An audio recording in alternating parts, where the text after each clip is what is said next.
இன்று நான் சொல்லப்போகும் கதை ஒரு சிறிய கிராமத்தில் இருந்த மந்திர தோசை கலை பற்றியது.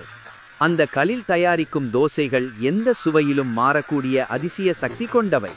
இந்த ரகசியத்தை கிராமத்தினர் அன்போடு பகிர்ந்து கொண்டு வந்தனர். ஆனால் ஒரு நாள் கிராமத்தில் இருந்த பேராசை கொண்ட வில்லி அந்த மந்திர கலை தனக்கே வேண்டும் என்று நினைத்தான். அனைவரும் பயன்படுத்தும் பொருளை தனக்கே மட்டும் வைத்துக் கொள்ள வேண்டும் என்ற பேராசை கிராமத்தில் சின்ன சின்ன பிரச்சனைகளை ஏற்படுத்த தொடங்கியது. மக்கள் வாழ்வு சிரமமாகும் போது வில்லியின் செயல் எவ்வளவு தவறானது என்பதை உணர்த்த ஒரு சிறுமி முன்வந்தாள். அன்பும் பகிர்ந்து கொள்வதுமே இந்த கலையின் உண்மையான சக்தி என்பதை அந்த சிறுமியின் நல்ல மனம் அனைவருக்கும் நினைவூட்டியது. இறுதியில் கலையின் அதிசயம் மீண்டும் கிராமத்துக்கு திரும்பி எல்லோரின் முகத்திலும் மகிழ்ச்சியை கொண்டு வந்தது.